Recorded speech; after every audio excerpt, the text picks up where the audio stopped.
Temos hoje aqui a presença do nosso caríssimo e querido Paulo de Tarso. Por favor, sejam bem-vindos. Mais uma vez, né?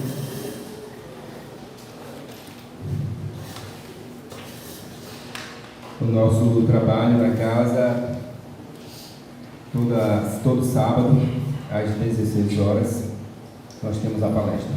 E temos alguns avisos. Nós continuamos com o trabalho de campanha de acolhimento de itens não perecíveis, itens também para enxoval de crianças recém-nascidas.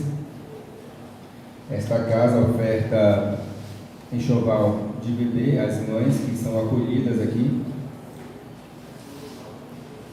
Também o alimento recolhido que no dia do pagamento da cesta do enxoval do bebê, nós também pagamos uma cesta básica a esta mãe que acolhemos aqui. E na nossa casa ela vem aprender um pouco do enxoval, artesanato, crochê, tricô. E estamos conosco aqui nessa energia vindoura. Temos todas as terças aqui o curso de ESG. As inscrições estão abertas todos os dias da semana. Pode procurar a administração deste NECOM. Para o dia de hoje, informamos que o passe será individual. O tema do mês é Refletindo o livro Religião dos Espíritos, Emmanuel. O tema de hoje, dia 18/10, Esquecimento e Reencarnação, Paulo de Tarso, como havia dito. E para iniciarmos, vamos fazer uma breve leitura. Um livrinho Preces do Coração, Lourival Lopes, intitulado Senhor. Nem sempre tenho sabido receber ofensas. Ora, me recolho triste e infeliz. Ora, reajo violentamente. Falta-me o equilíbrio, a timidez, o descontrole, os impulsos fazem-me sofrer. Quero corrigir esse proceder, adestrar minhas forças e agir na hora certa. Para isso, recorro agora à medida. Posto-me bem comportado e respiro profundamente, transpondo-me em pensamento a presença da pessoa a quem desejo perdoar. Vejo-a olhando-me de forma amorosa e dizendo: ter-me em grande estima. Elimino um a um os pensamentos de desamor que me aparecem e encaminho-me para palavras afetuosas, como que produzindo-se proveitoso diálogo mental. Digo para mim mesmo que, se essa pessoa ou uma outra vier ofender-me, saberei usar de argumentos sérios ou do silêncio, mas não me abalarei. Livro, assim, das cargas do ódio, desembaraço-me do espírito de vingança e desafogo o coração. Obrigado, obrigado e obrigado. Vamos deixar essa leitura, o titulado Senhor, com uma prece de abertura para a reflexão de todos nós e de vós, amigos e amigas, jovens, internautas. Nos acompanhem e divulguem. Graças. E agora, nesse seguinte, passo para o nosso companheiro, irmão, fraterno, Paulo Tarso.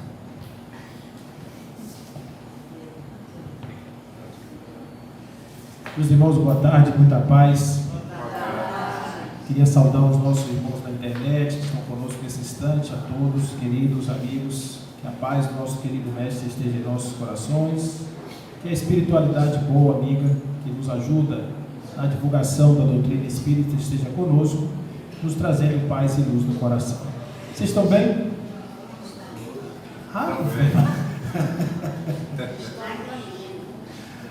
Vocês estão bem, gente? Estamos bem. Agora sim, melhorou, né?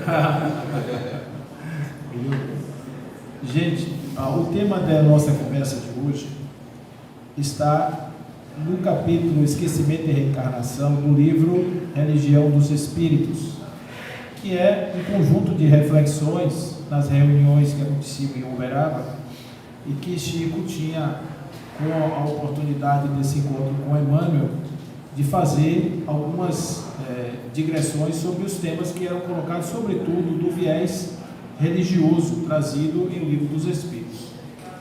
E essa questão é uma questão muito importante, porque o Espírito Lázaro, ele diz que a segunda palavra do alfabeto divino é a reencarnação. Porque a reencarnação, ela é a oportunidade que nós temos de retornar a essa vida para refazer o que não foi feito ou fazer direito o que nós fizemos de uma forma meio equivocada. Ampliarmos a capacidade da consciência e, acima de tudo, completarmos essa missão, que é transformar o espírito simples e ignorante em um espírito iluminado, em um espírito de luz. Isso não é fácil. Isso é uma tarefa extremamente árdua, difícil, longa, complexa, extremamente complexa, e que nós precisamos olhar com muita atenção esse ciclo das reencarnações, porque se nós não percebermos a encarnação como oportunidade, nós podemos perder a oportunidade de circunstâncias muito favoráveis a esse desenvolvimento, e vamos nos arrepender amargamente de termos jogado fora essas chances que tínhamos, que recebemos da providência, para os reencontros, para esses refazimentos de um modo geral. Então, esse ciclo passa justamente pelo espírito, que se despede da carne e volta ao plano espiritual. E quando ele está no plano espiritual, ele passa por um processo de adaptação, de reformulação das suas convicções, das suas ideias. Ele passa por um processo de reflexão profunda sobre o sentido da sua existência, ponto que vai levar ele ao desejo ou à necessidade de uma nova experiência na carne. Essa experiência ela pode se dar de maneira voluntária, aonde o espírito, através da sua própria vontade, expressa esse desejo ardente de retornar, e pode ser também de maneira compulsória, quando a vontade do espírito é contrária à tendência que todos os espíritos têm de alcançar essa iluminação.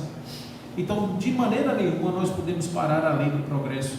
Essa lei é uma lei que nos afeta a todos e nós não podemos fugir dela.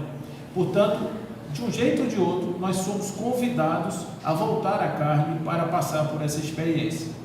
Então, tem uma passagem no Evangelho segundo o Espiritismo que eu gosto bastante dela, e ela reflete mais ou menos o seguinte: é um espírito que está numa sala com uma mesa e outro espírito está em volta dele. É uma sala muito feia, uma sala cinza, que não tem nada, só tem coisas cinzas, não tem nenhuma cor, nada, só tudo muito cinza. E o espírito vive ali já há muitos anos, naquele tédio monocromático.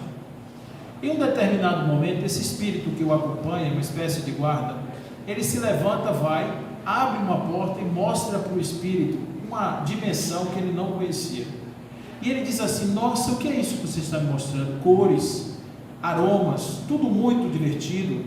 E ele, preso naquela monocromia, ele diz assim: olha, o que tem isso depois dessa porta? E ele diz assim: olha, esse aqui é um espaço seu. Aí ele se levanta da cadeira e vai na direção da porta, o outro vai e fecha a porta na frente dele. Ele diz: por que você fechou a porta? Ele diz: porque essa porta, só quem pode abrir para passar é você. Eu só abro para te mostrar, mas você pode abrir para passar, só quem pode fazer isso é você. E o que eu posso fazer para abrir? Ele mostra assim: você está vendo uma pessoa ali embaixo na terra, aquela pessoa andando ali, no bolso da camisa dessa pessoa, mas não aquele do lado de fora, do lado de dentro, é um bolso chamado lá embaixo, eles chamam de coração, está a chave dessa porta. Você vai ter que descer, viver com ele um tempo e convencer ele a abrir o coração para te dar a chave, para que você volte para abrir essa porta. Aí quando ele vê quem é a pessoa, ele diz assim: esse daí nem morto. Aliás, morto ele está, né? Ele diz assim: esse aqui nem desencarnado 2 vezes. Porque eu não vou viver com aquela pessoa, porque quando eu vivi com aquela pessoa, deu tudo errado. Mas é com ela que você precisa se refazer, justamente para abrir essa porta. E ele fica rodando, ele diz assim, ele pensa, né, na sala. É óbvio que não está escrito isso no Evangelho, vocês devem estar perguntando: onde é que Paulo leu isso? Eu estou adaptando a ingratidão dos filhos e os laços de família, obviamente, vocês devem ter percebido isso. Então, ele fica olhando assim, imaginando: meu Deus, como é que eu volto? com aquela pessoa. Aí não, estou certo em ficar aqui. Aí quando ele olha para a sala, aquela sala monocrômica, aquela coisa cinza, sem graça, e ele pensa no outro lado, ele diz, meu Deus, eu preciso estar do outro lado. E ele fica nesse dilema até o dia que ele implora uma encarnação do lado daquela pessoa. Então observe que às vezes o próprio espírito, de modo próprio, ele deseja encarnar, ele deseja passar por aquela experiência, para que ele possa evoluir, porque no plano espiritual nós somos instados o tempo inteiro a ter os vislumbres do nosso desenvolvimento, para que nós possamos nos motivar às escolhas das missões difíceis que empreendemos aqui na Terra. Só tem um detalhe nessa história toda, que é a maneira como isso acontece. A encarnação, ela é um processo extremamente delicado, porque o espírito, quando ele vai passar pelo processo da encarnação, segundo as entidades venerandas, narrando o episódio da encarnação, dizem, que o espírito passa por uma espécie de estado de torpor. É como se a consciência dele fosse sendo reduzida, e ele passa também por um processo de adaptação que chama redução perispiritual. Ele começa a ter um perispírito, ele começa a ter um formato que vai se adequar ao formato do ser em formação, o ser novo que está ali. Então esse é um processo de redução vibracional que tira do espírito acesso ao seu campo mental, e ele então perde a conexão com todo o conjunto lógico, orientador, que levou ele inclusive a tomar as decisões da encarnação. Então isso chama esquecimento do passado. O sujeito esquece, ele esquece por que está encarnando, qual foi o seu desejo, por que ele pediu aquela experiência e não outra, por que ele implorou para nascer naquela casa, filho daquele pai e daquela mãe. Ele esquece. E quando ele agora está no processo da gestação, é como se ele começasse de novo. Observe que o processo da renovação, ele é um processo que ele, em parte, ele tem uma consonância com aquelas ideias que dizem que o ser humano é como se fosse um papel, um caderno em branco. A teoria existencialista de Locke e outros que vão dizer que o homem é como um caderno vazio, ou seja, você, no momento que começa a surgir para a vida, é como se você tivesse um papel em branco e começa a escrever as coisas a partir daquele momento que você vai tomando consciência da existência, você vai escrevendo, você vai compondo a sua sinfonia. Essa é uma teoria que ela em parte é verdadeira, porque o nosso cérebro, o nosso conjunto mental, ele começa a ser reprogramado como ser biológico do personagem a partir da gestação. A partir de 6 meses de gestação, para ser mais exato, o espírito já tem noções de oqueidade e não oqueidade. Essa é uma percepção que não é racional, óbvio, que ele não tem um processo cognitivo formado, mas ele tem o inconsciente de alguma forma já aberto, para que ele possa fixar nesse mundo mental as impressões que ele tem, se ele é uma pessoa bem recebida ou não nesse mundo. Ele já começa a construir um senso de menos-valia, uma sensação, sabe aquela sensação que você tem quando você chega na casa de alguém que você não conhece, que você se sente bem, ou quando você se sente mal? É uma coisa inespecífica, que não tem assim, você não consegue descrever, mas é uma energia, é algo que você está sentindo naquele instante. Imagina que o espírito está passando por uma experiência de reencarnação, em um útero difícil, em que a mãe está inserida num meio realmente complicado, com muito conflito, ela mesma não sabe se tem aquela gestação ou não, que está dizendo, não sei se quero esse filho, se não quero, talvez esse filho me traga mais problema do que solução. Esse campo mental dessa mãe e dessa família, incluindo o pai, está influenciando esse indivíduo que está chegando agora, que está armazenando esses conteúdos desse seu psiquismo do personagem, e isso vai ser utilizado como material de formação do seu caráter, da sua personalidade ao longo da vida. Isso também influencia até 5 anos de idade. O indivíduo é um inconsciente aberto, ele grava essas informações de maneira tal que ele vai depois estruturar toda a sua noção de quem ele é, o que ele é, a sua noção de valor, etc., a partir desse material que ele auriu durante os primeiros anos aqui na Terra. E existe também, por conta disso, algumas vantagens nesse processo. Você vai dizer, poxa, mas eu tenho que começar tudo de novo. Eu, às vezes, quando eu penso em reencarnar, eu penso assim, poxa, de novo, mamadeira, aquele negócio todo, passar do berço, fralda, gente, que negócio, né? Seria melhor reencarnar em outro planeta, como Júpiter, por exemplo, lá, que o sujeito vai e dura só, 6 meses, a infância, vai ser uma coisa mais rápida, mas de novo, aquele processo todo, lento, etc. é porque justamente isso tem a desvantagem de você perder a bula orientadora da reencarnação, mas ao mesmo tempo tem uma vantagem. Imagine que a mãe receba nos seus braços um filho que foi o seu algoz na vida passada. Imagine que a mãe tivesse a capacidade de reconhecer esse indivíduo no momento em que ele chega nos seus braços. Como seria a receptividade dessa mãe? Será que ela teria por ele o mesmo amor que tem quando ele recebe um filho e ela não sabe quem é? Ela não sabe de onde veio, não sabe que espírito ele, não faz a menor ideia. A única coisa que ela sabe é que no momento em que essa criança mama, ela produz ocitocina no cérebro da mãe, no cérebro da criança, e cria um sentimento de envolvimento, de amorosidade, que vai se fortalecendo à medida do tempo, dando essa noção de sobrevivência, dando a pulsão de vida a esse indivíduo e a necessidade da presença desses indivíduos, que são o pai e a mãe, ao lado dele, para que ele se sinta confortável e está chegando à Terra com a sensação de que está sendo preservado em sua vida e em sua integridade. Então, essa é uma condição normal, para que nós tenhamos oportunidades renovadas para fazer esses reencontros. Então, a natureza, de certa forma, tira o passado como uma forma de recomeço. Então, vou criar aqui 2 cenários para vocês imaginarem. Imagina um cenário onde uma mãe e um pai recebem essa criança amorosamente e dão a ela tudo o que eles poderiam dar em termos de amor, atenção, presença física e tudo mais. Então, realmente é um processo que dá aquele conforto para quem chega, de dizer, não, realmente eu sou bem recebido.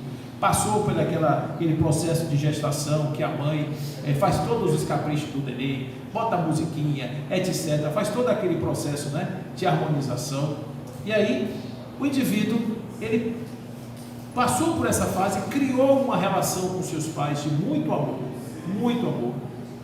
E naturalmente, é isso que Emmanuel vai nos lembrar aqui, a partir de um determinado momento que ele cita como sendo os 7 anos, o indivíduo começa a ter vislumbres da sua experiência pretérita. E esse vislumbre, ele não vem na forma de uma experiência concreta e definida, vem como pulsão, uma espécie de sentimento, como se fosse um amargor na boca. Quem é que faz a neutralidade desse efeito negativo na encarnação? É a experiência bem-sucedida dos primeiros anos do encontro. É justamente esse momento inicial, quando ele é bem aproveitado, o espírito tem a possibilidade de usar todo esse material para neutralizar ou amenizar as experiências negativas que serão experienciadas posteriormente, quando essa criança começar a ter esses vislumbres na sua maturidade, na sua juventude. Então, quando não existe esse primeiro momento, não existe essa janela não é oportunizada, normalmente a gente assiste às crises que vão acontecer dentro de casa, quando essas impressões inespecíficas, a pessoa não sabe por quê, só sabe que não consegue olhar para a cara de um ou para a cara do outro, porque não tem nada, absolutamente nada, que possa diminuir as energias daqueles encontros. Nem todas as situações são aquelas experiências que nós gostaríamos de estar recebendo anjos dos nossos braços. Nem toda mãe tem a experiência de receber um Jesus em casa. Às vezes nós recebemos aqueles com as maiores dificuldades. Às vezes nós temos aqueles, a nossa missão é grandiosa, porque chegam na nossa vida pessoas com muitas dificuldades. Hoje eu estava pela manhã fazendo um trabalho no Centro Espírita lá em Lauro de Freitas, e tinha uma mãe com uma criança com uma paralisia cerebral profunda, daquela bem intensa mesmo, quase que um processo de anencefalia. E já é uma menininha de uma certa idade, de uma mocinha já, e a mãe, uma garota, cuidando dela com desejo e amor, e é uma coisa impressionante. Então, essas experiências acontecem, gente, esses encontros acontecem, e a gente não pode fazer ideia da leitura espiritual que se faz de um encontro desse. Já imaginaram, de repente, um espírito que precisa passar por uma experiência difícil como essa, ele ter a confiança de vir à Terra e ser recebido por uma mãe ou por um pai que vai simplesmente dar a ele toda a condição para que ele possa levar essa experiência a termo com sucesso e sair, voltar para o plano espiritual com a sensação de dever cumprido? Então é uma coisa muito delicada que nós precisamos fazer essa leitura de uma forma espiritual, e o Espiritismo nos ajuda bastante a fazer isso, porque muitas vezes as crises que nós estamos observando hoje na juventude e os conflitos familiares, eles têm origem justamente na falta do aproveitamento dessa janela, quando as crianças elas nascem e são abandonadas. Quando eu digo abandonada, gente, pensa assim, quando eu falar isso, não pensem que as mães deliberadamente assim, vou abandonar meu filho. Não é isso. O ser humano, ele tem experiências das mais incríveis. Eu tenho 2 filhos, um menino e uma menina. Não, menino não pode dizer mais, que ele já é médico, não posso chamar de menino, né? Mas papai e mamãe é sempre menino. Então, os 2 tiveram uma experiência diferente.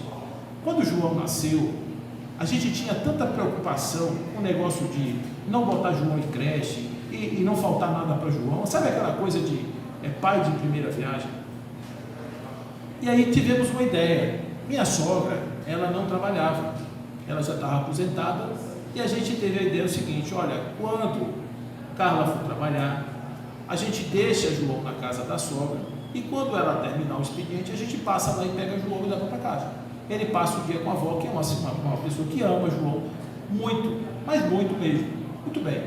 E João passou por essa experiência durante quase 2 anos. Quando ele foi para a escola, João não conseguia ficar de jeito nenhum na escola sozinho. Para vocês terem ideia, eu tive que tirar férias do trabalho. Na sala de aula de João tinha uma salinha contígua assim, que era um pátio. A moça botou uma cadeira dessa de escolinha do lado de fora, eu levava livros e ficava lendo os livros do lado de fora, de uma maneira que João, sentado na cadeira, ele olhava para mim e ficava assim, ele estava brincando com os amigos, quando ele passava o olho para saber se eu estava ali, me validando o tempo inteiro. Ou seja, ele precisava da minha presença, na sua insegurança, para estar junto com os colegas. Quando Amanda nasceu, já foi diferente, porque Carla já não estava trabalhando, e ela pôde dar a Amanda uma atenção diferente da de João, porque ele não precisou mais aí desse recurso, digamos assim, da mãe. Amanda, ela chega na escola, a gente foi levar a Amanda, e aí a gente se preparou, eu já deixei sobre aviso que eu ia precisar de férias, que não sei o que, eu achei que era igual, que era comum, que ia ser todos os dias a mesma coisa. Abriu a porta do carro, essa menina desceu, nem para trás olhou, ao ponto de dizer assim: eu não preciso de você nem de você, pode ir para casa que aqui eu já entro sozinho, já conheço todo mundo e tal. Foi assim. Então, a ideia não é que você abandone, a ideia é como a pessoa sente, a experiência que passou, porque é subjetivo. Você pode fazer uma coisa para a pessoa e a pessoa pensar que é outra. Então, por exemplo, eu tive uma criança, tive um filho, aí eu pego e peço para minha mãe ou para meu pai criar. E por quê? Porque eu sou muito novo, ainda preciso aproveitar a minha vida, etc. Pronto. Se esse espírito for um espírito bem resolvido, está tudo certo. Mas se não for, ele vai achar que foi abandonado pelo pai e pela mãe. Simples assim. E como ele vai internalizar isso, a gente só vai saber depois, gente. É essa aventura de criar filho, de criar gente, de fazer esse processo, desses encontros, tem toda a finalidade de mostrar que somente a verdade amorosa é capaz de corrigir essas feridas do passado e aproveitar as janelas da oportunidade, que Lázaro vai dizer que é a segunda palavra do alfabeto divino. Por quê? Porque é uma oportunidade. Agora, se a gente não aproveitar essa oportunidade, de que adianta ter a oportunidade se ela não é aproveitada? De que adianta fazer isso? A gente tem que pensar que o esquecimento, ele tem uma finalidade de fazer as aproximações improváveis. Aqui na Terra nós temos muito dessa facilidade, porque no plano espiritual esses encontros seriam impossíveis. Às vezes um espírito de um filho está numa condição melhor do que a do pai, e como é que eles poderiam se encontrar no plano espiritual? Eventualmente, quando houvesse a possibilidade de um vir visitar o outro. Vocês viram lá no nosso lar com a experiência de André Luiz com a mãe, é mais ou menos isso. Então a gente não tem essa oportunidade desses encontros cotidianos no plano espiritual. A gente precisa desses encontros serem viabilizados através da carne. A carne é um redutor espiritual que nos traz aqui a possibilidade de nós nos encontrarmos através dos corpos físicos, e a gente precisa pensar que isso é um dom, realmente é uma graça divina, esses encontros espirituais aqui na Terra, que fazem com que nós possamos realmente nos reabilitar com aqueles que foram os nossos algozes, as nossas vítimas do passado. Então, para que serve? É para isso, basicamente para isso. Eu costumo dizer que os nossos filhos são como Kinder Ovo. Por fora é um chocolatezinho, por dentro é uma surpresinha. Que a gente não sabe quem é, né? Quem seriam essas pessoas? Então a misericórdia de Deus faz isso. Os espíritos, eles estão no plano espiritual, esperando oportunidades de reencarnar, justamente por conta dessas chances, dessas janelas e dessas oportunidades. Aproveitar faz todo sentido. Infelizmente, a gente não tem isso de certa forma disseminado, porque os seres humanos, eles não têm essa crença, essa realidade da reencarnação. Isso não é de todo mundo. Os católicos, por exemplo, não acreditam na reencarnação. Eles acham que o espírito nasce no momento que é gestado o corpo e depois vão para o plano espiritual e ficam lá para sempre, ou no limbo, no céu, no inferno, seja lá qual for a sua crença. Agora, nós que somos reencarnacionistas, e inclusive reencarnacionistas dentro da lei do desenvolvimento e do progresso, a gente precisa considerar que a vida é uma continuidade de uma etapa precedente e a preparação de uma etapa subsequente. Que essa vida agora é só um pedaço de história, que a gente participa ativamente, que a gente constrói, que a gente escreve um enredo. A pior coisa que pode acontecer para um ser humano é ignorar a oportunidade da existência, porque pode levar ele simplesmente a matar o tempo, a achar que uma vida é uma coisa enfadonha, que nada faz sentido. Por que isso? Porque a gente não encontrou essa finalidade espiritual. Não tem nada a ver com religião, gente. Religião é outra coisa. Isso aí tem a ver com a essência da natureza. Se não existisse religião, se nem a palavra existisse, os espíritos continuariam reencarnando e Deus continuaria sendo Deus. Simplesmente nós temos a religião como forma de acesso a essa energia específica que nós chamamos de Deus. Essa coisa que está dentro de nós, que está em todo canto, a gente usa a religião como maneira de acessar esse recurso. E temos um entendimento a respeito da essência e da natureza dos espíritos, faz com que nós possamos viver de maneira mais organizada, ter planejamento de vida, ter planejamento da nossa existência, fazer com que a nossa vida tenha um sentido especial, buscar o sentido da vida.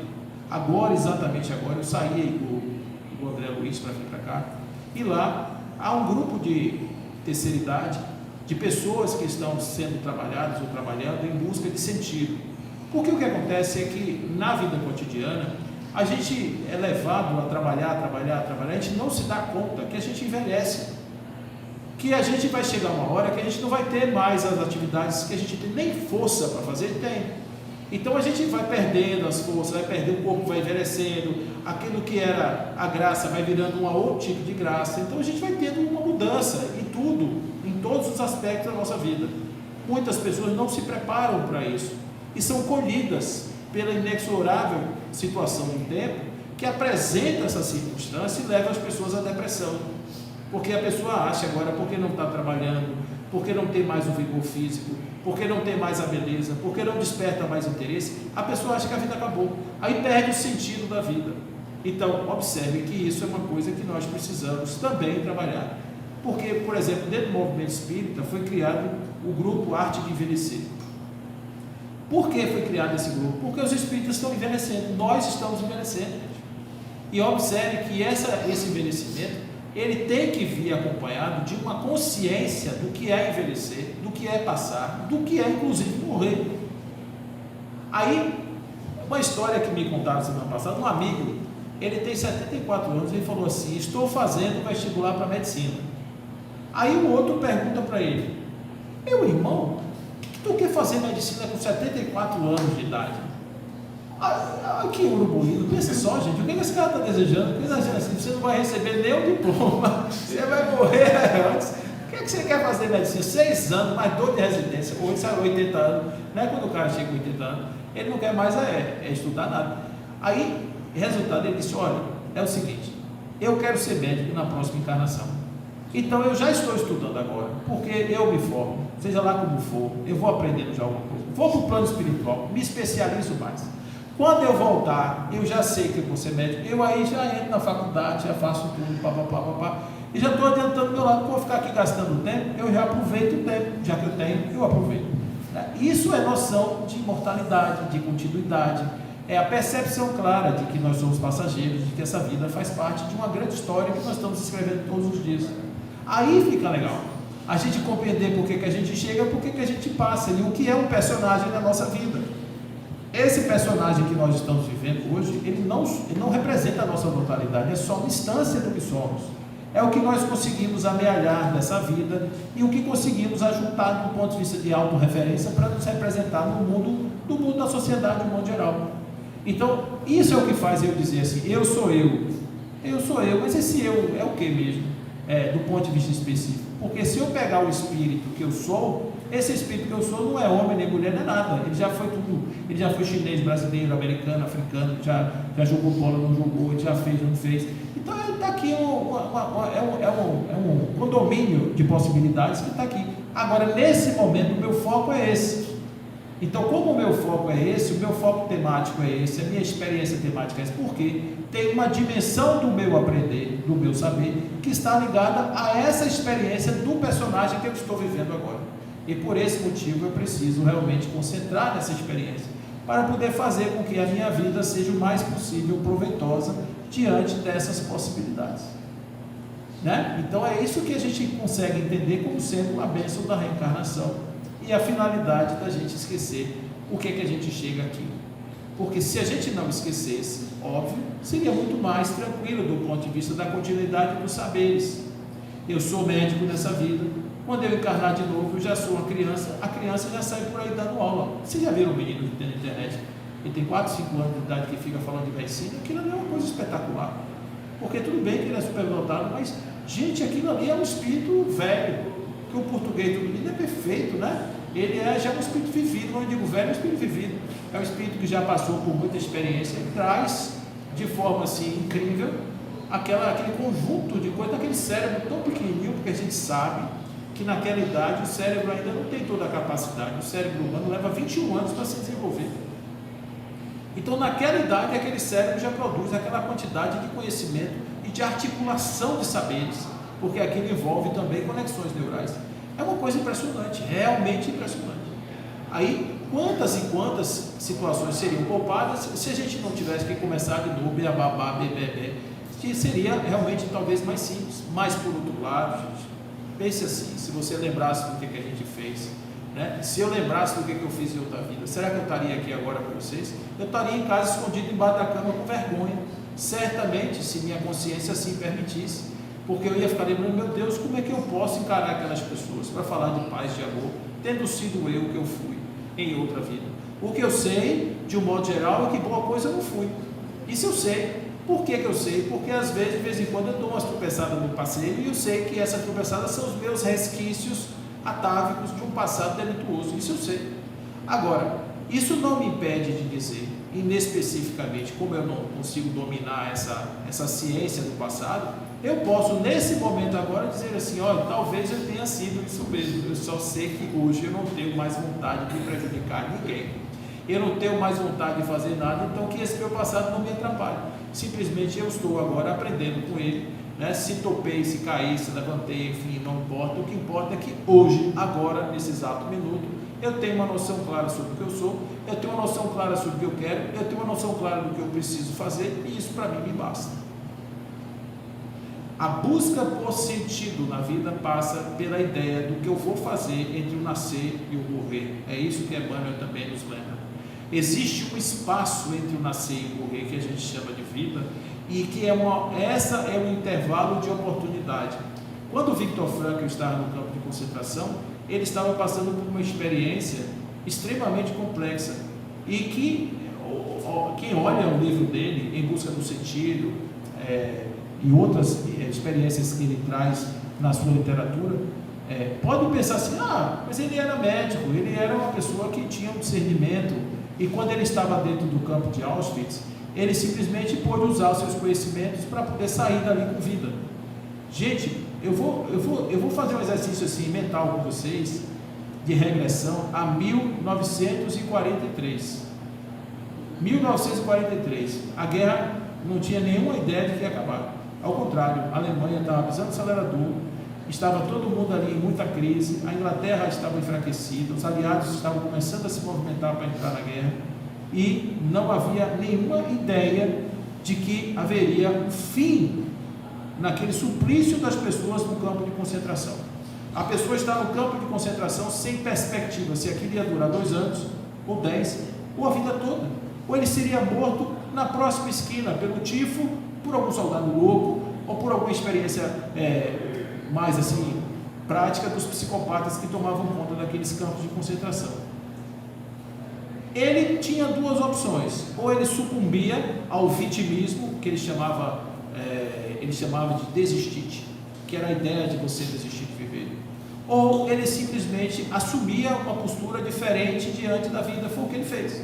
Ele chegou lá simplesmente disse o seguinte: olha, eu sou médico, vou analisar o campo de concentração do ponto de vista da experiência médica, e passou a observar os outros como sendo pacientes de uma experiência médica. Então todos os dias ele acordava e buscava um sentido. Olha, eu hoje vou trabalhar mais na minha pesquisa, estou fazendo uma pesquisa, sou pesquisador. Tudo o que acontecia na vida dele de ruim, e olha que muita coisa aconteceu, pé congelado, dedo, aquelas coisas todas que acontecem quando você está no meio do frio e da absoluta inanição, ele passou por essa experiência, mas ele passou com a mente de quem estava vivendo uma outra vida que não aquela. Porque o outro que estava passando por uma experiência igual a dele, se colocou no lugar da vítima e morreu. Ele dizia que eram as pessoas que desistiam, a pessoa largava a mão na cerca, ou então ele reconhecia que a pessoa ia desistir quando a pessoa pegava a guimba do cigarro. Você sabe o que é a guimba do cigarro, né? É aquele último pedaço do cigarro. Quando o fumante termina de fumar, ele normalmente dá 2 dedos assim acima do filtro e ele joga fora, para não ter nicotina no pulmão, né? Ô, coitadinho. Aí ele joga fora. E o viciado, ele pega a guimba e fuma. Ele não tem dinheiro para comprar cigarro, ele acende a guimba e fuma. Então eles guardavam o cigarro, fumavam o cigarro, levavam 1 semana fumando um cigarro. O pão, ele guardava o pão no bolso, e quando ele precisava sentir o gosto do amido, ele botava o pão na boca, sentia o gosto do amido, botava um pedaço de novo no bolso. Você sabe o que é viver assim? Sem perspectiva de fim. E ele conseguiu sair do campo de concentração porque ele buscou sentido na sua vida. E ele entendeu isso como tanto propósito que ele criou a logoterapia, que é a busca do sentido, a terapia pela busca do sentido. A vida da gente tem que ter um sentido. Então, a encarnação, ela é a busca pelo sentido. Agora, se nós não temos o sentido da vida, como é que nós vamos transformar a nossa vida numa vida prazerosa? Como é que nós vamos transformar a nossa vida numa missão, se a nossa vida é um tédio só, sem limite? Uma coisa sem fim. É como se a gente estivesse no campo de concentração de 1943, sem ideia de se vai durar mais 80 anos, 100 ou 50 ou 2 dias. A gente não tem essa ideia. Então, para quem não tem um para que viver, a vida é uma coisa extensa, complicada e difícil. Mas para quem consegue entender que é um espírito vivendo uma experiência humana e que está passando aqui, entre o nascer e o morrer, há um algo a se fazer, e esse algo a se fazer está sendo chamado através de uma missão, que é dentro de casa, que é na experiência que nós recebemos no nosso convívio social. É esse o nosso chamado para viver a nossa experiência. Quando a gente entende assim, a vida muda. A vida muda. Porque observe que a experiência familiar é uma coisa muito rica, gente. Muito rica. E eu gosto de contar os exemplos porque realmente ilustra mais como é que isso é legal. Olha como a vida junta a gente. Eu conheci um rapaz que ele tinha muito ódio no pai, porque o pai se separou da mãe e ele tinha muita dificuldade com o pai. E aí eu acompanhei porque ele era meu primo. E a gente tinha uma ligação assim, uma ligação visceral. E por várias vezes, no dia do aniversário do pai dele, uma vez eu estava com ele em São Paulo, eu falei: rapaz, liga para o seu pai. Ele deu um piti na rua. Você não tem ideia de como ele não queria ligar para esse pai, porque ele achava que o pai tinha abandonado a família, tinha feito, e tudo que aconteceu de errado na vida dele foi por causa da separação do pai e da mãe. Pensa só uma coisa dessa. Olha como a vida é. Aí ele cresceu, ele era um cara brilhante, estudava, tudo dele era assim de primeira ordem, ele era uma pessoa assim genial. Só que ele tinha um detalhe: por conta dessa circunstância, dessa ligação umbilical com esse pai, ele não conseguia se desvencilhar dessa experiência não exitosa, e ele se sabotava em muitas coisas, no trabalho. Ele às vezes começava muito bem, daqui a pouco ele desistia. Ele tinha essa dificuldade, incrível essa dificuldade na vida dele, e isso atrapalhou muito a vida, de maneira tal que ele nunca conseguiu ter uma profissão dessas regulares, que a pessoa sai de manhã e volta de tarde para casa. Ele trabalhava em casa e tal.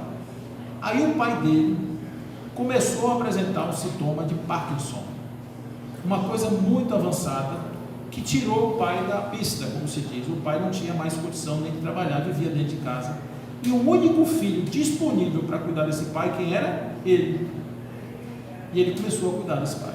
Ele começou a cuidar do pai, começou e cuidou desse pai, cuidou de tudo, gente. Se vocês puderem pensar, de tudo, até da higiene, tudo, ele cuidou desse pai. E quando isso já estava bem resolvido, ele convenceu a mãe dele, a ex-esposa, a readmitir o pai em casa, porque ficaria mais fácil para que eles cuidassem dele em casa do que ele ter que sair todos os dias para ir numa outra casa, para poder cuidar do pai, e podia acontecer alguma coisa, e a mãe aceitou. E quando o pai já estava na casa de volta, ele descobriu um câncer terminal, e com 60 dias ele estava morto. Antes dele morrer, eu disse assim para ele: Dé, você tem consciência do que aconteceu na sua vida? Agora eu tenho. Eu vim para me reatar com meu pai.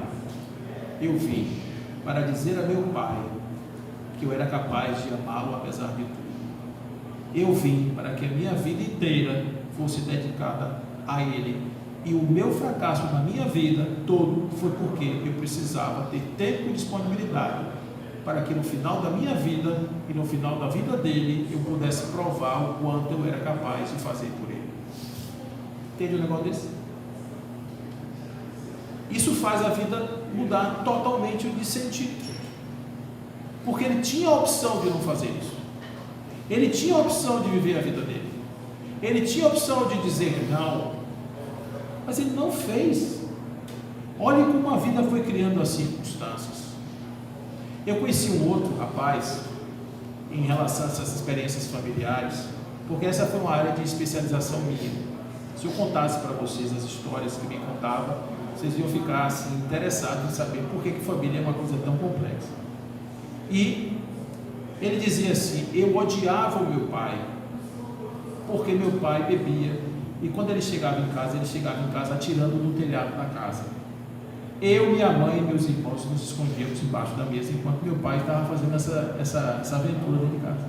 E por isso eu tinha muita raiva dele. E quando eu já estava rapaz, eu já era formado, ele era formado em Direito, o delegado ligou lá para casa porque o pai tinha sido pego na sarjeta, na rua. E quando eu cheguei lá, que eu cheguei para pegar meu pai, o delegado tinha sido meu colega de faculdade, e eu fiquei morto de vergonha, porque ele ficou olhando para mim e disse: mas você deixa seu pai na rua desse jeito? E eu não podia controlar, porque era o desejo dele, era a vocação dele, eu não tinha nada para fazer. Por esse motivo, por essas e outras, Paulo, eu odiava meu pai. Mas teve um dia que eu estava numa igreja e eu ouvi a seguinte mensagem: você precisa cuidar do seu pai. Aí eu achei aquilo tão estranho, ele falou para mim, que eu não sabia que voz era aquela, se era coisa da minha cabeça, se foi algum espírito. Paulo, não sei, eu sei que eu estava na igreja e eu vi claramente alguém dizer isso para mim. E eu resolvi aquecer e fui para casa. Chegava na casa do meu pai, passava a mão assim no ombro dele, eu passava a mão na cabeça dele, ele meio desconfiado, olhava para assim de lado e tal, e não queria nada comigo, mas a coisa foi fluindo, e chegou uma época que ele já aceitava os meus afagos, já sorria para ele, sorria para mim, e começou, Paulo, a criar um clima. Eu comecei a perceber que eu tinha um pai que eu nunca percebi, e ele começou a perceber que tinha um filho que ele achou que nunca tivesse. Porque a gente começou a criar um clima de verdadeira interação que nós nunca tivemos. Olha como foi interessante isso, esse movimento meu em direção a ele. E eles começaram a sair. Ele pegava o pai, levava para passear, para comer uma acarajé, às vezes levava na praia, etc., passava o final de semana. Isso foi criando uma ambiência muito bacana. Ele ficou achando que isso tinha sido o suficiente. Passados alguns tempos, ele disse para mim: Paulo, o pior você não sabe o que foi que aconteceu. Eu estava em uma outra oportunidade e eu ouvi uma outra voz que disse assim para mim: você precisa reconhecer que esse seu pai foi o melhor pai que você já podia ter tido. Aí eu confesso a você: pode um pai que fez tudo aquilo que fez, que criou toda aquela circunstância, como é que eu posso dizer que esse pai foi o melhor pai que eu podia ter tido? Aí ele foi refletir sobre esse assunto e disse: você não sabe da maior. Isso o que foi? Realmente ele era o melhor pai que eu podia ter tido. Aí eu disse, agora eu fiquei curioso, como é que você chegou a essa ideia? Ele disse, eu cheguei a essa ideia porque meu pai jogou fora a vida dele, para que eu não jogasse fora a minha. Meu pai foi um exemplo do que eu não devia ser. Aí, se você olhar isso do ponto de vista da vida, não faz o menor sentido do personagem, nenhum sentido. Mas se você olhar do ponto de vista da reencarnação, faz todo sentido. Quer ver uma coisa? Dona Ivone Amaral Pereira, ela se suicidou 2 vidas. Em 2 oportunidades da sua vida, ela tirou a própria vida. Mas, na encarnação última que ela viveu aqui na Terra, a vida dela inteira, desde os primeiros 28 dias, foi dedicada ao mundo espiritual. Com 28 dias de nascida, ela teve uma experiência de engasgo e ficou morta durante 6 horas por um fenômeno de catalepsia, que era uma mediunidade que ela possuía. E o povo da cidade do interior do Rio de Janeiro achou que ela tivesse morrido e preparou ela para morrer, para enterrar. A mãe é que não deixou botar no esquife, deixou no berço. E quando foi ajeitar uma coroinha de ferro que tinha na cabeça, que botava normalmente quando a criança morria, aquilo feriu a cabeça e a criança chorou. Ela voltou à vida. Então, ela desde esse dia, com 4 anos de idade, ela começou a receber um espírito que tinha sido o pai dela em outra vida. E ela dizia para os pais, que eram espíritas, dizia, vocês não são meus pais são fulano, ciclano, e apontava e dizia como era a casa, aquela história de criança que lembra. Então, imagine agora, do ponto de vista espiritual desse amigo meu, imagine um espírito que fracassou as suas encarnações precedentes no vício. Ele morreu, viveu uma vida, caiu no vício, outra vida no vício, outra vida no vício. Vocês acham que a providência divina vai botar na vida dessa pessoa um professor molengas ou um professor dorengas? Dorengas, você gostava de dorengas, né? É neologismo. O que vocês acham que seria? Um professor contundente ou outro professor que vai passar a mão na cabeça? Ele precisava de uma experiência de choque. Ele precisava passar por uma experiência contundente, apesar de toda a dificuldade. Por mais ilógico que a gente pense, por mais duro que seja, a eternidade nos aguarda de braços abertos, no sorriso divino, e para isso nós precisamos entender da dificuldade toda que nós temos que ter para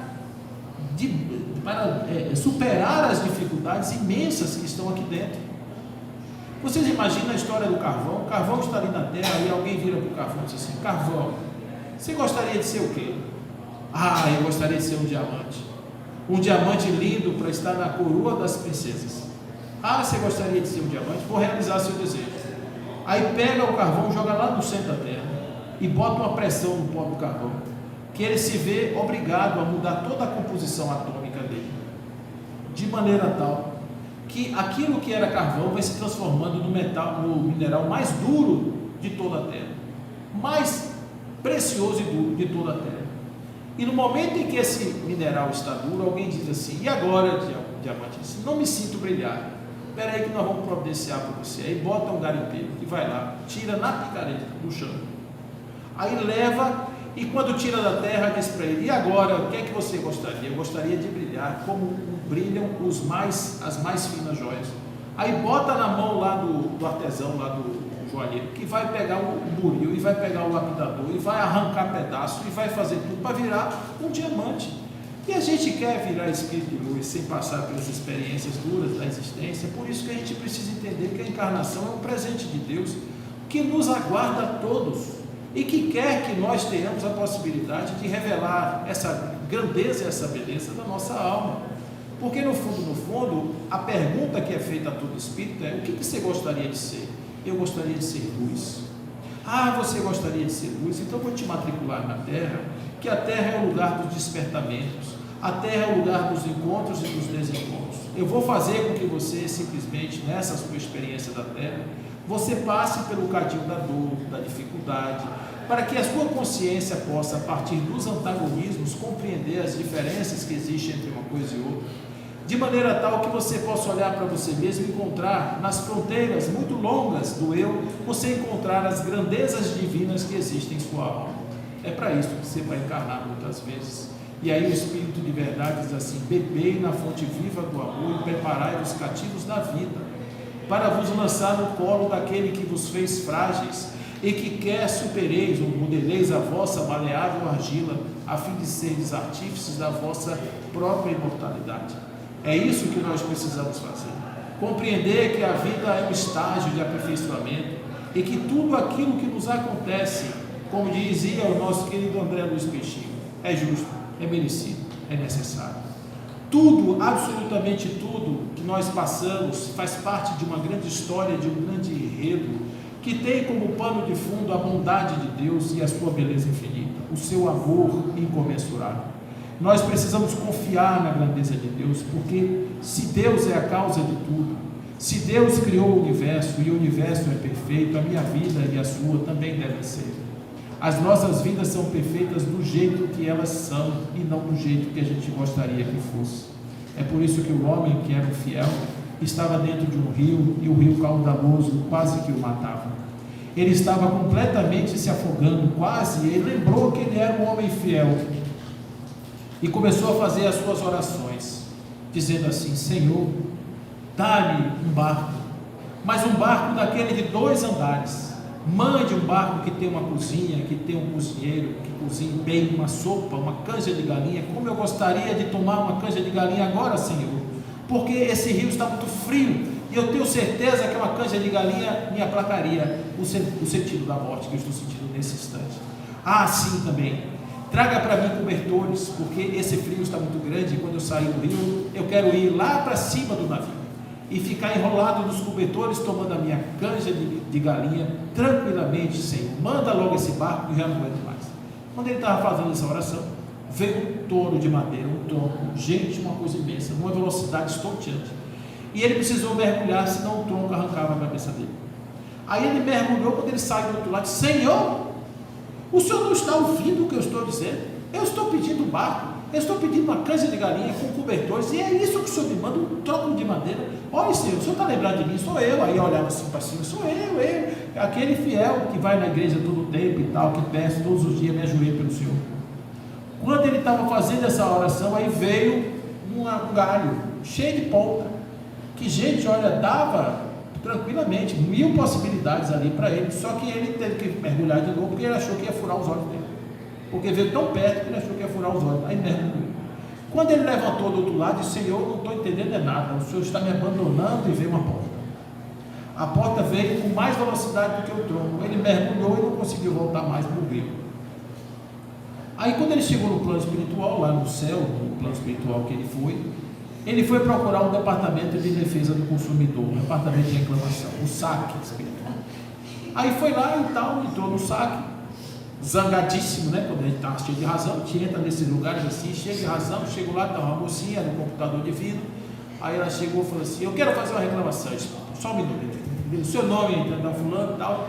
Pois não. Aí contou a história toda, disse como era. Me dê só um minuto que eu vou procurar seu caso. Aí foi, daqui a pouco disse assim: olha, o senhor está enganado, porque o que eu estou vendo aqui é uma história diferente daquela que o senhor está contando.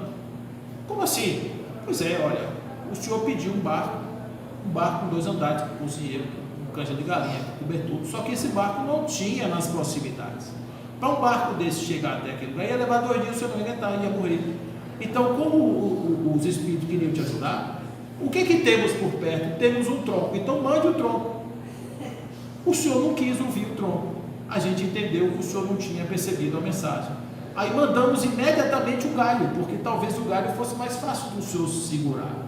O senhor também não quis. Agora a porta, o senhor não queira nem saber, que eu estou aqui com a outra reclamação do dono da casa que arrancou a porta. Porque nós precisamos mandar um vento que arrancou a porta, que jogou no rio. O rapaz tinha acabado de construir a casa, que ele também é fiel, e estava agradecendo a Deus pela casa construída, quando Deus arrancou a porta para poder salvar o senhor. Imagina a confusão que o senhor criou aqui no céu. O resultado dessa história é que o rapaz envergonhado virou as costas e saiu, ciente de que não tinha compreendido a linguagem de Deus. Às vezes a providência divina nos ajuda sempre, o tempo inteiro, só que a gente não vê o que a gente gostaria que fosse do jeito que a gente acha que é. Então o que nós precisamos fazer é aceitar a providência divina do jeito que ela é. Se você recebeu sua vida, aceite e confie que essa é a melhor vida que você poderia ter. Se você de repente tem disposição para mudar a sua vida, faça isso, se esforce, mude, que também será a melhor forma de você viver. Se você não viver e de repente sair daqui e aprender alguma coisa com a experiência que você passou, essa será uma experiência boa para o seu desenvolvimento espiritual. A gente tem que aprender a dançar com Deus, a gente tem que aprender a confiar na providência divina e saber que se nós chegamos aqui, tem uma razão de ser. Se eu sou quem eu sou, se eu estou onde eu estou, é porque eu precisava estar, eu precisava ser, para que um dia todos nós possamos estar em outro lugar, em outra condição. A gente precisa passar por essa experiência e saber que Deus não erra com seus filhos, por isso que Ele nos ama, mesmo da sua maneira, que não seja igual à nossa, mas é amor, porque Ele está nos tirando da ignorância e está nos levando na direção da luz. Muita paz a todos. Paulo, se permitir uma pergunta. Oi. Dentro da que você explanou da preocupação e do trabalho da idade inicial, até os 5 anos. Aí eu lhe pergunto como fica os filhos adotivos, principalmente aqueles que são adotados a partir dos 5 anos dessa idade. É uma excelente pergunta. E cada caso é um caso, assim, a gente não tem uma receita de bolo. Existem diversas situações bem-sucedidas e diversas situações complicadas. O que a gente sabe é que o corpo, ele é gerado pelo pai e pela mãe. O espírito não. O espírito já vem. Então, às vezes, o corpo, ele precisa de um material genético que aquele pai, que vai ser o pai da encarnação, e a mãe não tem. Então, ele vai ser fabricado lá na China e vem para o Brasil importado para poder ser adotado por uma outra família. Então ele passa por um processo de fabricação em uma casa e vem para outro lugar. Quando chega nesse outro lugar, existe todo esse processo de recuperação, de um entendimento a respeito desse descasamento entre a consonância da geração do pai e da mãe e os novos pais que não têm o mesmo vínculo histórico da geração, da própria encarnação, do desejo, etc. Mas a gente não pode dizer que esse processo da adoção não estivesse também nos planos adredes combinados, que tivesse um chega e o outro continua, né? Uma parceria, digamos assim. O que faz muitas vezes o processo atrapalhar é a maneira como essa adoção é feita, a maneira como ela é feita. Existem muitas variáveis, aqui não dá para a gente, eu não seria capaz de fazer isso. Mas eu posso te contar uma história que aconteceu de uma senhora que me contou um fato mais ou menos assim. Tinha um jovem, uma criança, que era de um abrigo. E tinha aquela história de que no Natal, uma família lá pegava a criança, levava para casa para passar o Natal e devolvia. Aí, essa criança foi para casa deles, e quando chegou lá, eles entraram naquela atitude compensatória. Aquela atitude compensatória que era de você dar tudo, achando que a criança simplesmente era uma necessitada de coisas materiais. Aí é boné, é óculos, tudo que a criança desejava, eles realizavam como se fosse assim, um gênio, sabe, que realizava os desejos. Aí aquilo foi a primeira experiência, foi muito bem sucedida, depois a segunda, a terceira, a quarta, e um dia eles resolveram adotar essa criança. Aí, para que pudesse dar um reset na existência, eles trocaram o nome da criança. Trocaram o nome. Passou a ser o filho, trocou o nome todo. E aí a criança passou a ter uma nova identidade, passando ali para frente. Com 18 anos, o problema estava criado em casa. Um conflito terrível. O que é que o rapaz fez? A primeira coisa que ele fez, voltou o nome dele para o nome original. Rompeu com a família. A família, eles se separaram, marido e mulher separou ao longo da caminhada. Aquilo já é uma outra ruptura, uma segunda, outro abandono que essa criança tem e tal. Então, uma experiência muito mal sucedida. Mas, por outro lado, tem uma outra que pode contrabalançar. Você tem como ideia como esse negócio é variável. Isso aconteceu perto de casa. Trabalhava na casa de uma tia minha, uma senhora, e ela tinha 2 crianças, uma recém-nascida e outro rapaz, uma criança de 4 para 5 anos, essa idade mais ou menos.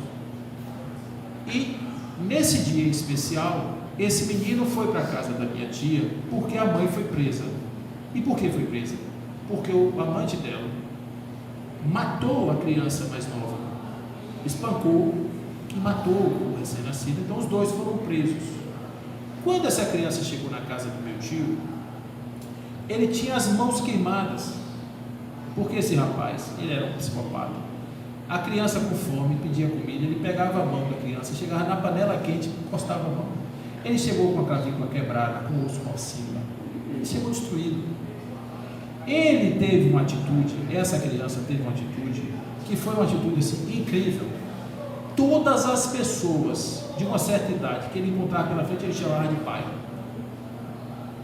Ele tinha uma coisa assim, de um afeto, de uma necessidade de afeto, que ao invés de ele requerer o afeto, ele dava como estímulo para receber. Então ele ia na padaria, ele fazia isso com as pessoas da padaria, fazia em casa, e foi conquistando as pessoas. Se botasse na mesa, e eu presenciei a cena, ele sentado na mesa na hora de tomar café, ele não só tomava o café que minha tia botava para ele, como ele comia as migalhas do pão que caía na mesa dos outros. Ele não podia ver nada sobrando, ele pegava tamanho aquela compulsão por comida, porque a fome tinha sido uma severa professora. E aquilo foi de tal sorte que minha tia resolveu adotar essa criança. Mas fez diferente, pegou a mãe e botou próxima à criança. Ele sabia que tinha uma mãe. Ele ajudou, meus tios ajudaram essa senhora a sua vida material, inclusive. Então, nos aniversários de Marcelo, a mãe estava presente. E isso aconteceu durante todo o crescimento desse rapaz. Sabe qual é o resultado disso? Hoje, Marcelo é um filho absurdamente amoroso, que tem por esses pais uma veneração que você não acredita. O filho dele é especial. Olha que coisa, o filho é especial. Ele cuida desse filho com um amor que é uma coisa incrível. As marcas dessa criança torturada foram diluídas numa vivência amorosa que ele teve a oportunidade de ter. Cada caso é um caso, gente. Porque os encontros não têm receita de bolo para dar certo, não. Quem faz dar certo somos nós. No desenvolvimento do dia a dia, nas nossas atitudes, isso faz. Agora, é uma combinação também, porque às vezes esse espírito, ele poderia ser revoltado, ele poderia ser um espírito de outra natureza, que não aceitasse aquilo que foi dado, e aí, obviamente, que dá umas situações que a gente sabe. Então, isso tudo é para dizer que o mais que nós temos que fazer é que, se você recebe uma missão aqui na Terra, cumpra, mas cumpra com toda a vontade, sem olhar para trás, cumpra. Pode não dar certo, mas eu fiz a minha parte, eu fiz o que precisava fazer, eu me esforcei para fazer, né? Eu fiz tudo o que cabia a mim fazer. E obviamente que no final, quando esse resultado chegar, e se ele não for um resultado bom, eu fiz o que eu tinha que fazer, e aí eu só tenho que dizer: Senhor, me perdoe se eu podia ter feito de outro jeito, mas eu fiz o que eu podia, porque era o que me foi dado na minha condição atual, espiritual, evolutiva, foi o que eu pude fazer. E que eu tenha outras oportunidades e que venham outras chances para outros reencontros, e com certeza isso vai ser de outro jeito, a gente vai poder escrever uma nova história. Mas no fundo, coronel, eu digo assim: seja lá o que for, está tudo certo, porque está nas mãos de Deus, e Deus não erra com a gente de jeito nenhum, mesmo quando parece não dar certo. Paulo, seguindo essa sua linha de raciocínio em relação a essa criação, eu me pergunto muito a relação de Chico Xavier e Emmanuel. Emmanuel era tudo do Chico.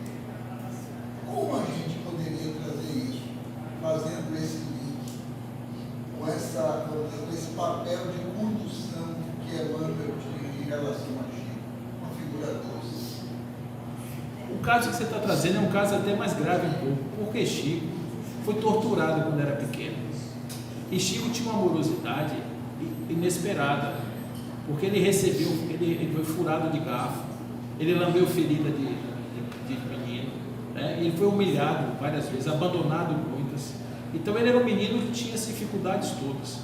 Quando Emmanuel chega para Chico, eu penso que Emmanuel foi, e essa é uma pergunta que é muito importante, porque por que nós não temos um mentor que nos corrige o passo? Por que os nossos mentores não são tão presentes quanto Emmanuel foi na vida de Chico? Porque nós erramos. Chico, de certa forma, não tinha muita chance de errar, porque a missão de Chico era uma missão muito grandiosa. Chico deixou 450 livros. Escrever 450 livros, na condição cultural dele, não era fácil. Então, Emmanuel, apesar de ser um espírito duro, Chico, ele era muito doce. Você vê os textos de Emmanuel. Os textos de Emmanuel são textos de um espírito que fala muito de amorosidade, de crescimento espiritual, de evolução. Então, ele conhecia que Chico era aquele jeito mineiro, mansinho, e talvez se deixasse Chico, ele tinha escrito 20 livros. 2. Por mim, ele só tinha escrito 1, Parnaso de Além Túmulo, bastava para poder provar que existe o mundo espiritual. Mas Emmanuel foi isso, Emmanuel foi aquela certeza de que a encarnação de Chico seria a missão importante que ele veio cumprir aqui na Terra. E por isso ele teve um mentor na categoria de Chico, de Emmanuel. Né? É o caso de Divaldo. Divaldo teve Joana, né? Embora Joana não tivesse a mesma pureza de Chico, mas teve uma vez que ele estava deitado numa cama e ele estava viajando e apareceu Joana e disse: está na hora da doutrinária. Ele fez: irmã, eu não vou poder ir porque eu estou quase morto. Ela fez: e eu estou 100% morta e estou indo, então você me acompanha. Teve uma outra oportunidade que ele comentou o seguinte, que ele estava realmente descansar um pouco, porque essa atividade está me consumindo muito. Ela fez: não tem problema não, nada que um AVC não resolva. Né? Então esses espíritos realmente eles são assim bem duros, porque esses companheiros que são os missionários, eles precisam de uma supervisão mais em pé. Mas sem dúvida nenhuma que Chico ele era uma alma diferente, uma alma iluminada, né? E iluminada de todos os aspectos. Irmã Dulce era uma pessoa muito dura. Quem conviveu? Alguém aqui conviveu com Irmã Dulce? Eu conheci. Ela não era dura? Quando ela precisava chegar junto, não chegava? Com palavras duras, né? Com certeza. E não tinha nada a ver com aquela ideia de...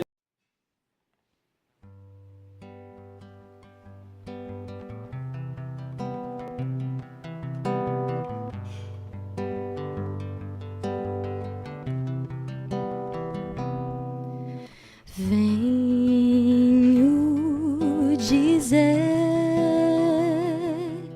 obrigada, amigo, por ter desvendado o dom de saber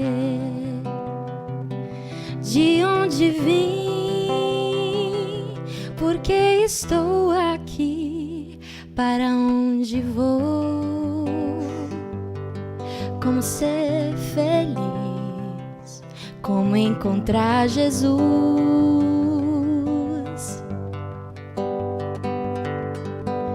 Com o seu trabalho, hoje temos o Consolador, que nos trouxe o Cristo redivivo. E a nossa fé hoje é raciocinada, não há mais nada o que temer, apenas caminhar.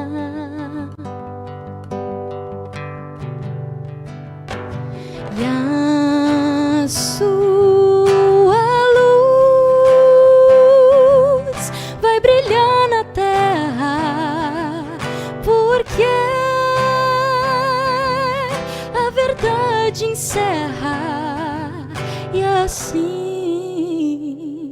digo, Kardec, obrigado pelo Espiritismo, por ter anunciado, pelo Espiritismo e a vida dedicado ao Espiritismo. E a sua luz vai brilhar na terra, porque pode encerrar. E assim, agora todo mundo puxando palmas. Digo, Kardec, obrigado pelo espiritismo, por denunciado. Pelo espiritismo, Kardec, obrigado. Pelo espiritismo, por denunciado. Pelo espiritismo e a vida dedicado ao espiritismo.